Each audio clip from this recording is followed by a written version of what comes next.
All right. Well, everybody, thanks for tuning us in once again. I got a special guest today, and it's even exciting for me. I was always a fan of Tony's physique. I got Tony Freeman, they call the X-Man because, well, Tony, because you're X-frame. You, from what I believe, you know what I mean? Like you had an amazing X-frame, and uh, so he when did you quit competing? 2016? Yep. I retired Okay. after the 2016 Arnold Classic. Yep.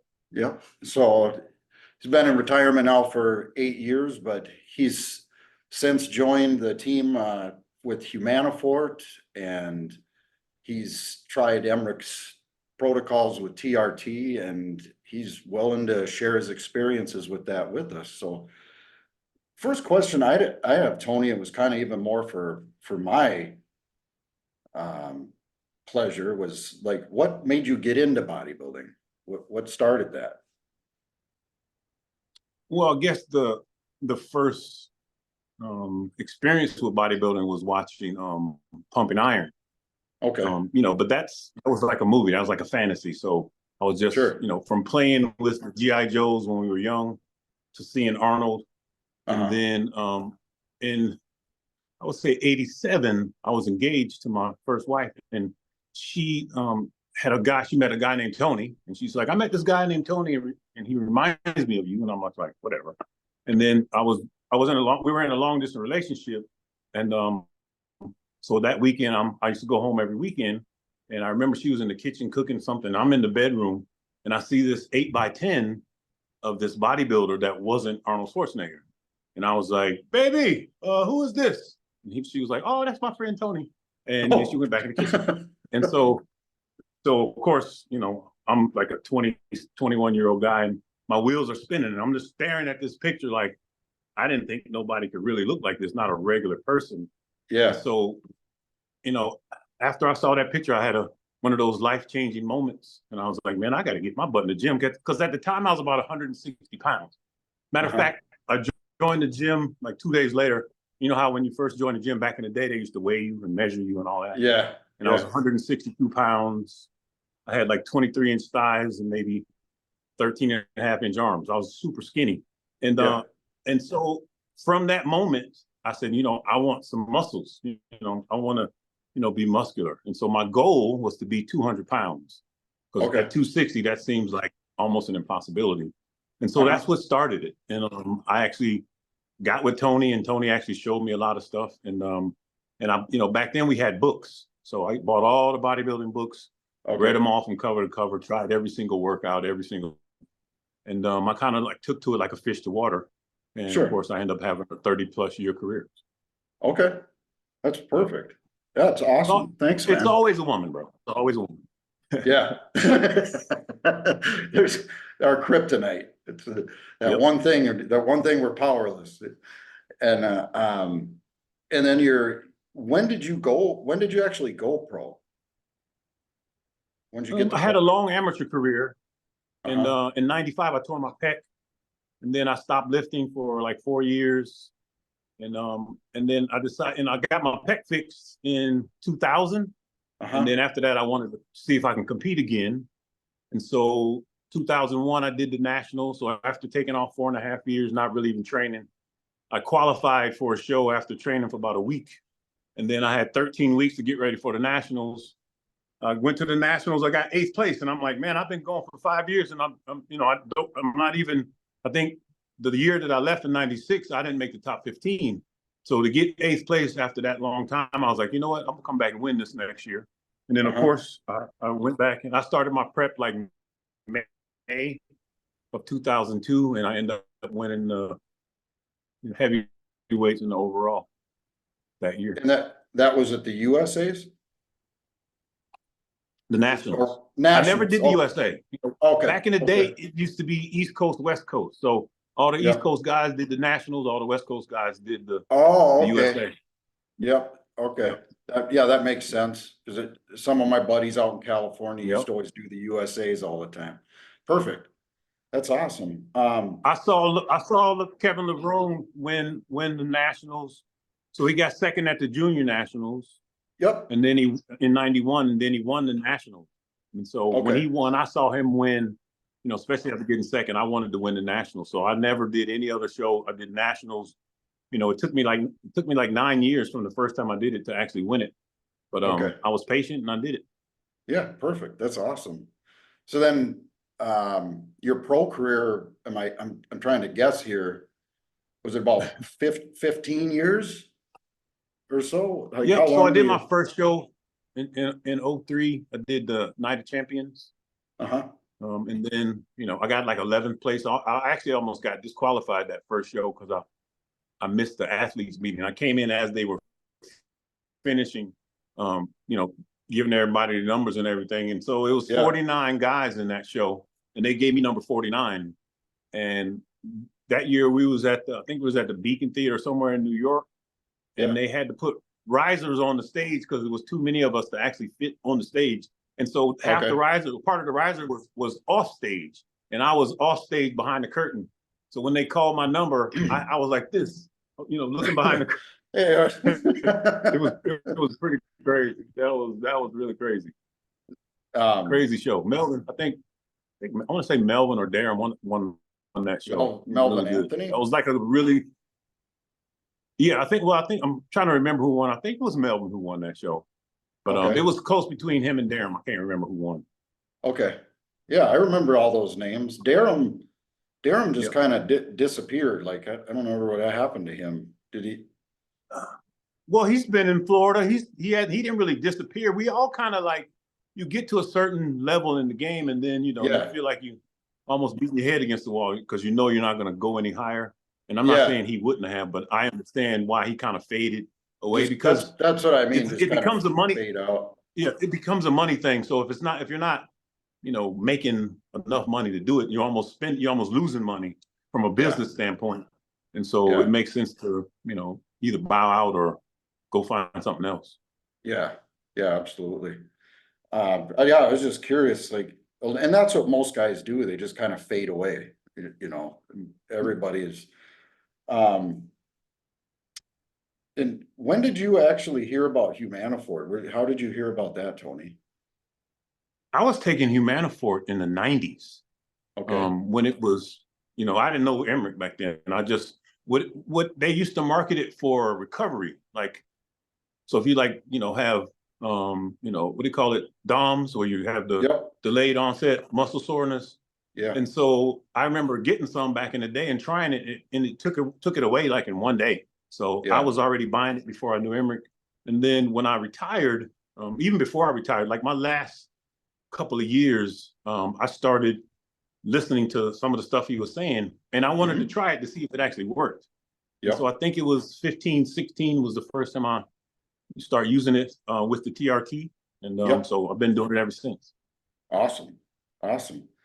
Um, did you ever work with Dr. Serrano? Oh yeah.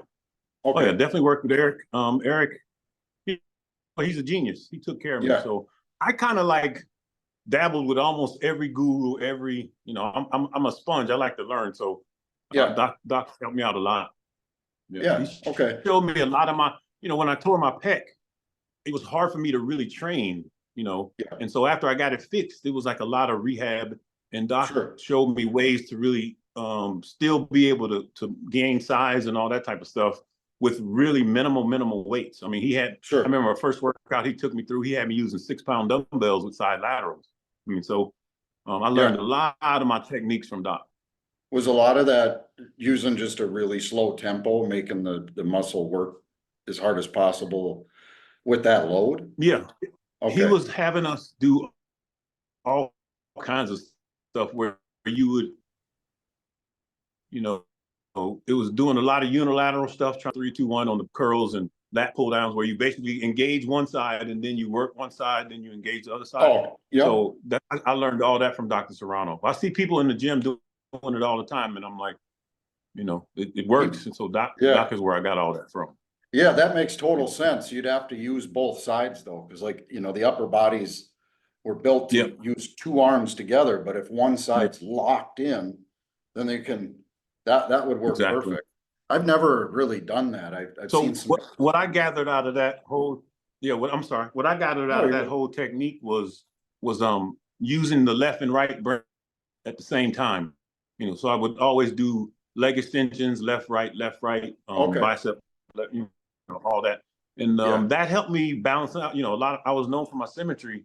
So when I tore my pec, I kind of just quit bodybuilding because I was like, well, there's no way I'm going to be able to be symmetrical. And at the time right. I was slim. So I was like, that's all I really got.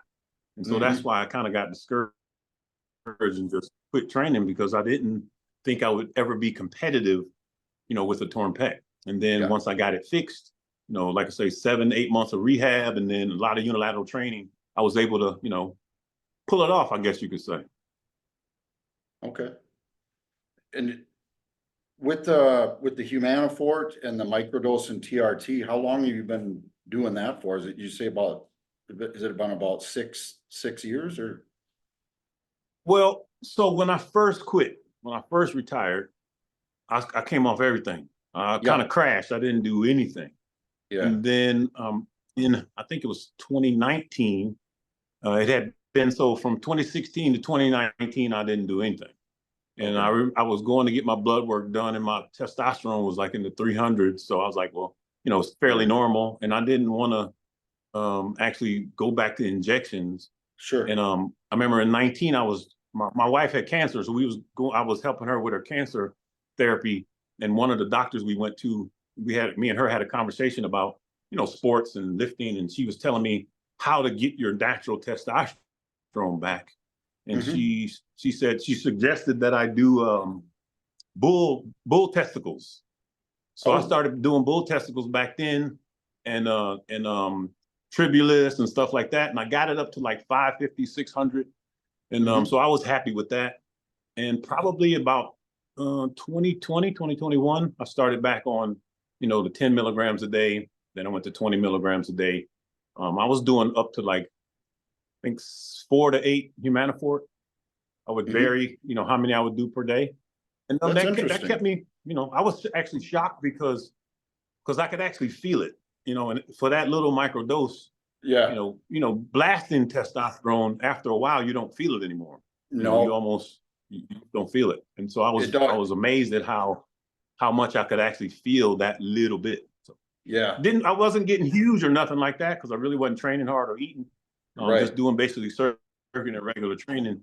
But I was Yeah, just doing it for health reasons and for, yep. for man reasons, basically. Yes, absolutely. Yeah, and that's the thing is, with the microdosing, because we're not out of range, the body will continue to build up the free testosterone. Because when we go Right. out of range, our body catches us, starts raising the SHBG, and we start converting more estrogen. And then we've Yep. even shown with blasting that we end up with the desensitization of receptors, just a lot Yep. like insulin would. We become Yep. androgen resistant. And Yep. if we stay under that threshold, the Humanofort actually keeps us extra sensitive to the testosterone as well. And that's a lot of why that small dose even feels the way it does. But Yeah. the guys, The science or the theory or whatever it is that, and I'm sure Emmerich is the one that came up with it. So sure, yep, if yep, you're not, trying to be 300 pounds, or you're just trying to feel good as a man and have decent testosterone level and free testosterone and lower SHBG, it yep, works great. Works really yeah, good. Yeah. yeah, that's the way that, just because of the long esters, but we're now finding, and I had briefly talked about it to you, we can actually be out of range during the day as long as we're low at night when we go to bed. And Mm. that's, Yeah, um, you really triggered my interest with that. And I'm definitely going to explore that here coming yeah, up. I just got my script through Primal Medical for the oral testosterone. And I'll share my experience with you with that, because I'm really excited to try Mhm. it out. Yeah, for Um, sure. because you take two of them in the day and you get two spikes of testosterone. And that way at night, you're just low at night, nothing shuts down your testes, hypothalamus, everything. And supposedly all the guys taking it say they feel fantastic, so, but, hopefully in a few weeks I'll I'm have really that looking for you. forward to trying it. Yeah, absolutely. Uh, Yeah. let's see, you've been on the Less is definitely more. I'm Yeah, 57, so less is definitely more. oh, yeah. Well, knowing what we know now, would you do things differently if you were to go back to competing or go back in time? Oh, Like yes, that was one of the things when I found out how good, low dose with Humanofort worked. Mhm. I was like, man, if I had known this, I probably, at least, especially in the off season, even Yeah, though, towards the end of my career, didn't really have off season. I was like contest mode for like 3 or 4 years in a row. But I yeah, would, as far as just the whole process, I definitely yeah, would do it different for sure, yeah, 100%. Especially yeah. because keeping health in the forefront.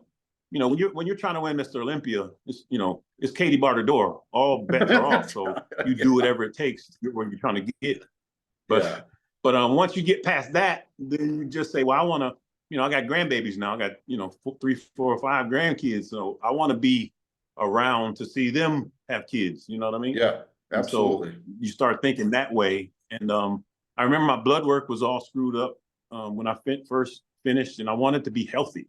So Mhm. trying to, be Superman artificially anyway, it just wasn't serving me. So I had to find an alternative.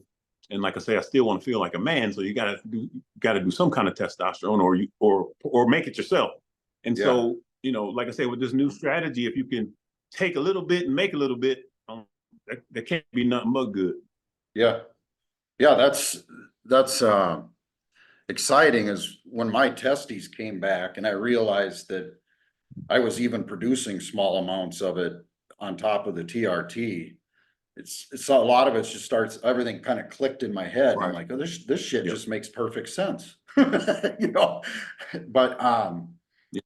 uh, Yep. and what I would do, and this is Emmerich, for example, had tried this when he got ready for the Masters Olympia, was he would do 8 weeks just on the 10 milligrams a day with Humanofort, and then you do 8 weeks of a higher amount of testosterone, and then go back to the 10 milligrams a Mm-hmm. day. And you can put, he's had proven us that, and I've seen it on some other clients, that you can still steadily put on a good amount of muscle. It might not be as fast, but you're healthy. You Right. know, that at Right. 8 weeks, the body catches you and stuff starts getting shut down. So at that point, we go back to the micro dosing, make sure everything's functioning properly, do it again. And we keep responding to it the same as if the first time you ever did it. You know, because you go back Yeah. to that I 10 try to tell milligram young rate. bucks. Yeah. Yeah. It's I hard tell I try to tell sometimes. young bucks. Yeah. Do they listen to I try you? to tell young bucks all the time. I'm like, huh? Do they listen to you about it? So that, Do they listen to your advice? yeah, for the most part. Okay.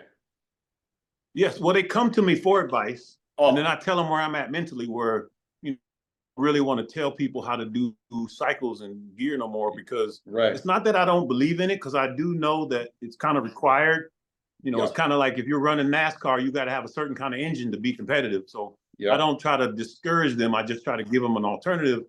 And a lot of people think you can, just go 0 to 100 real quick. But if you have your own natural testosterone, you really could like do minimal doses and get really good gains, because, like I say, you got a little bit of, you're making a little bit and you're taking a little bit. So Mhm. that's I think that's more important, more potent than you know basically shutting your system down and then depending on the gear to get you where you're trying to go. Yeah, because you stay sensitive to it.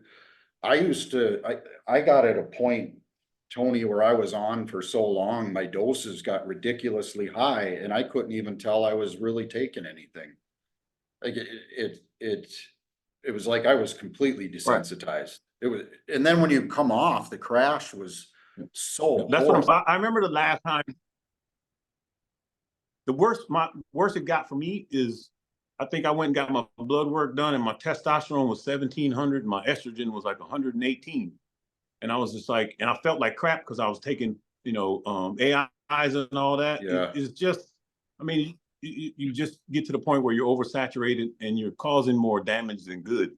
And Yeah. then when you try to, either cut back or come off, then you crash because you were so high up there. And it's just a never ending cycle. Back in the day, back in the 90s, I would do a cycle and then come off. When I wasn't competing, I would just come off and just be natural. Now, after a couple of years of that, my natural didn't kick back in as fast. And then you walk around feeling like a bitch for about, 3-4 months. And then, you know what I'm saying? So again, that was just straight. I didn't really know what was going on. We didn't have the knowledge that we have now. Yeah. So I tell people I'm an expert at what not to do. So I consider myself an expert, but it was more from, I screwed up more, every which way you can, to eventually you just start not messing up, and then that actually makes you good. Yeah.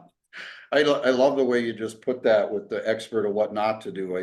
A lot of my clients, I tell them the reason you jump from, in putting on like 20 pounds, the first 30, 40, 50 pounds, the first couple of years they go is, I go, you guys, I did years and years of what not to do, and I'm stopping you from doing all of that.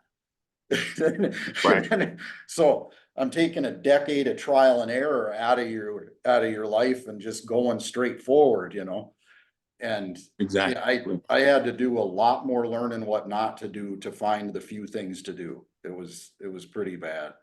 I love the way you said that, though, 'cause I've said the same thing to all kinds of people.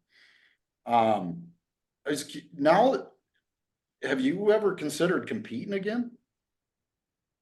Have you thought about it? So I miss performing. I miss being on stage performing. I don't miss the grind. I Sure. don't miss the, having to be so locked in on what you're doing in order to achieve what you're trying to achieve.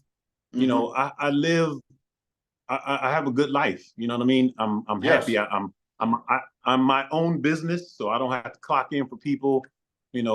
I'm using my mind to make money now. You know what I mean? Yep. So competing, no, but I would do a show.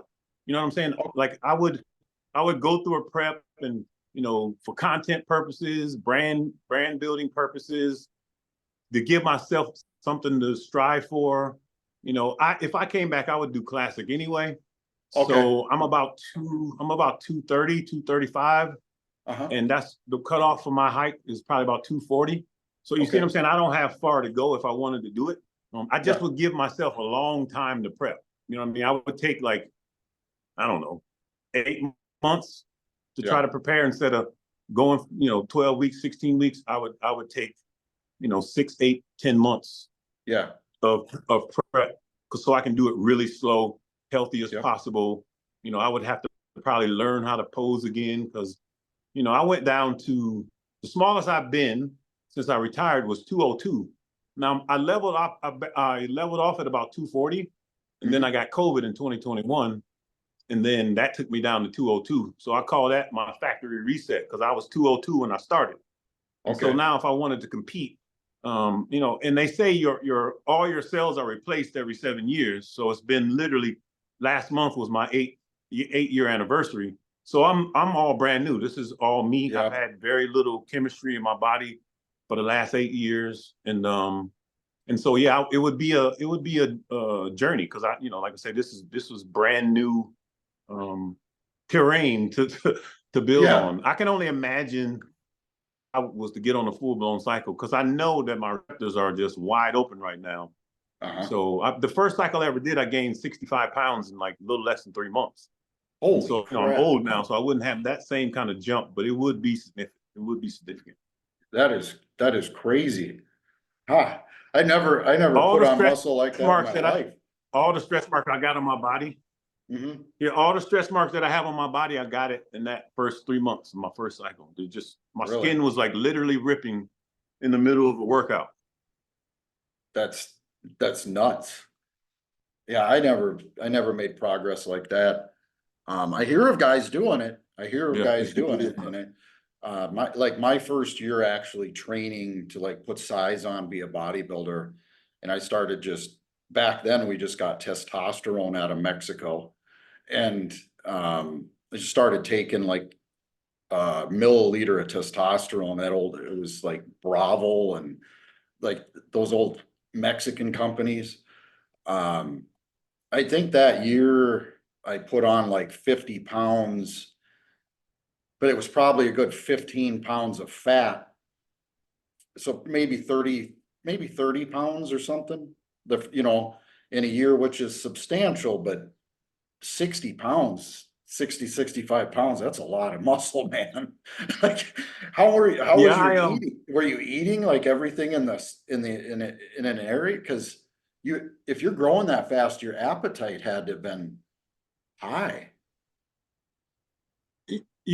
they call people, everybody thinks that I was a freak of some sort, but I was like JJ Walker. I was super skinny, but I think I was a super responder.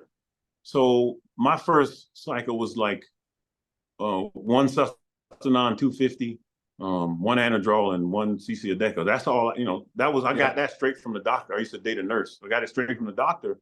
And that's all I did. I didn't do nothing else. I didn't eat crazy or anything. I didn't start learning how to eat until I want to say like 92, 92, 93. So I remember I was walking in the gym. I used to train with this big Run DMC gold. I used to wear this big gold necklace. That's And I was awesome. walking through main event back in the day. And this guy named Mark Wallace, he came up to me and he was like, "What are you doing? What are you?" And so he was like, he said, "You got potential." He's like, "What's your diet like?" And at the time, my diet was literally metrics and Wendy's. That's what I ate. I ate Captain Crunch for breakfast, and then I had metrics, and then I would eat I would eat. I never forget. I used to get a double cheese with no mustard, iced tea, and a fry. And then I had metrics in between. So metrics, Wendy's metrics. That was literally my diet. Now the original metrics was basically powdered muscle because, I mean, if you ask Dexter and all the guys back in the day, that's what we all did. We drank metrics. Really? And so, the training that I was doing, plus whatever that was in metrics, that was it. I mean, that's kind of what I did. I mean, but my training was over the top. We didn't even count reps. We used a stopwatch. So Harold Hogue, I don't know if you remember the wrestler Ice Train. No. His name was Harold Hogue. He's the one that took me from 200 to 265. He trained me every day. Well, every day that we trained, I worked out with him. I was squatting and he had me squatting 405 for sets of 20. I met Jay Cutler in Worcester. I was up there in 92.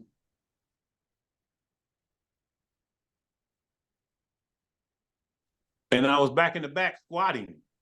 And Jay came back there and he was like, "Who the hell are you?" And I was like, I'm just Tony. I was visiting in town. And so that's what we did. We did those super high intensity workouts. And that's how I learned how to train. Okay. So it would be safe to say that you would compete just for the sake of competing. And maybe do once you get there, maybe do some guest posing, stuff like that. Put it this way.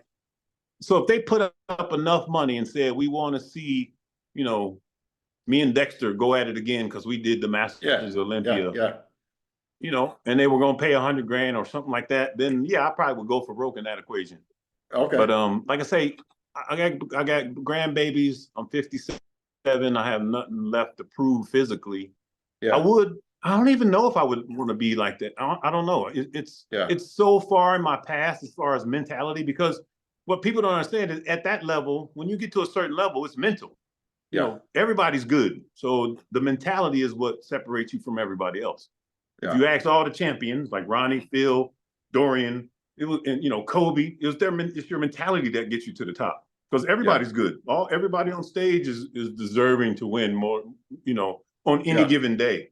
So in order to really push yourself push myself to that type of limit, I'm pain-free. My blood work's good. I got a 33-inch waist, flat stomach. I'm not swole or nothing, but I literally do circuit training and cardio.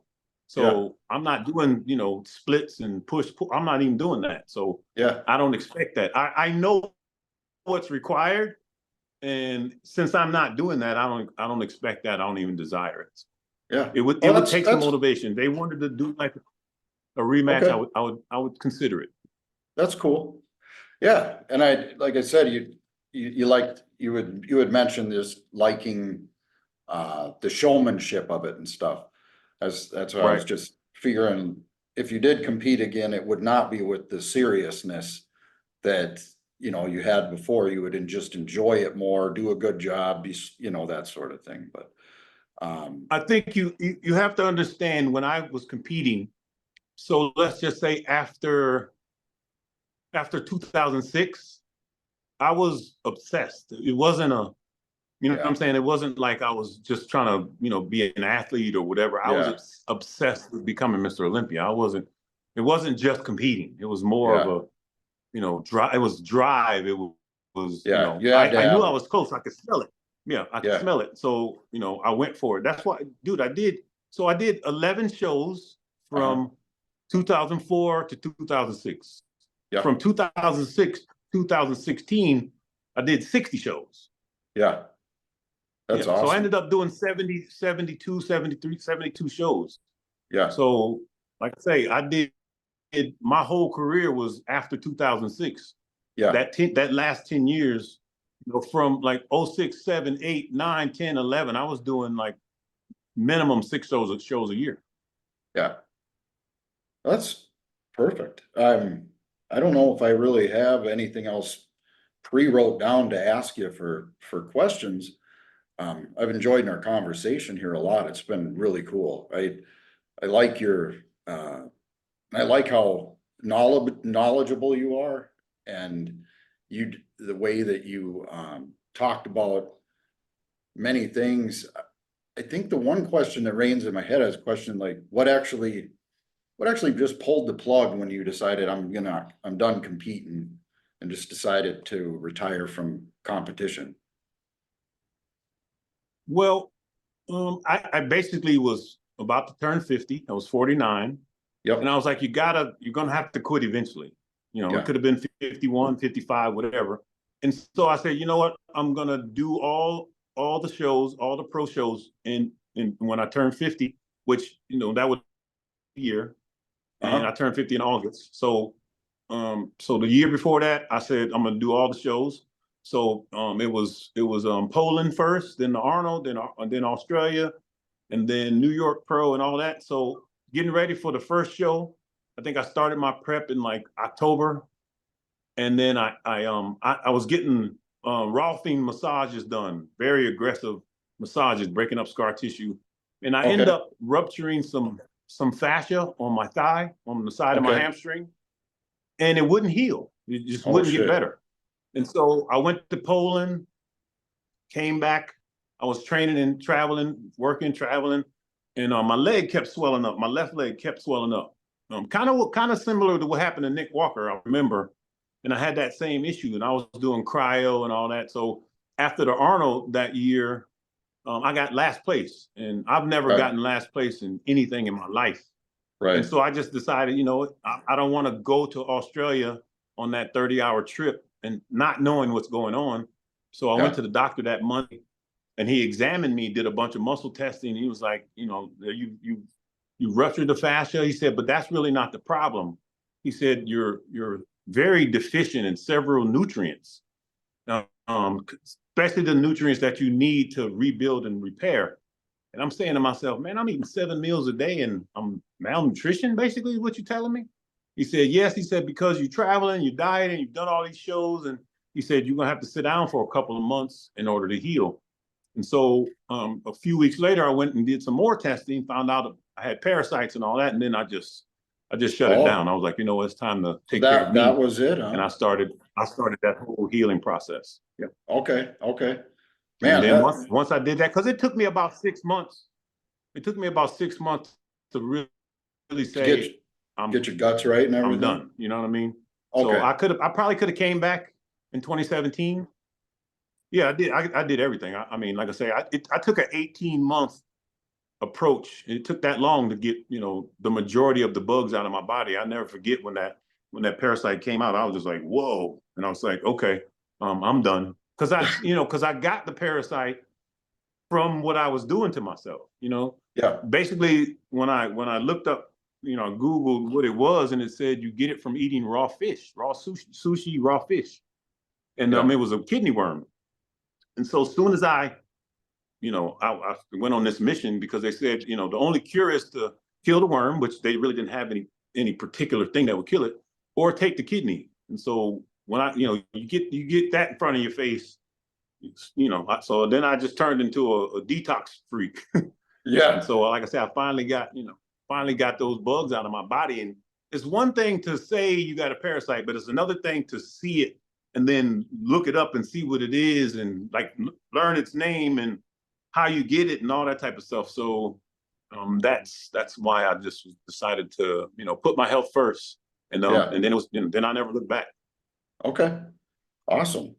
I appreciate everything you shared with us, man. It means a lot. I've been trying to spread the word with, showing these guys a different way where we don't use so many damn drugs and the importance of Humanofort and diet, you name it. I had a lot of health problems and, a lot of it I took too many steroids for too long, for sure, and then the diet on top of it. We all did. Yeah, I've had 3 different heart attacks, stomach bleeding, things like that, but by educating myself on how these things actually, that testosterone actually works and figuring out all this stuff with Humanofort and working with Emmerich and whatnot, I was like, I've seen a different way and I've reversed my health, like almost a complete 180. Yeah.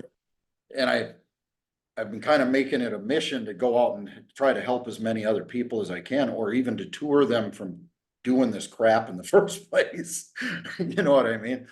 But Right. so what you're saying is gonna help get across to a lot more people, especially with your credibility. You were one of the best physiques that we've ever had in pro bodybuilding. So that sort of thing means, people will respect that.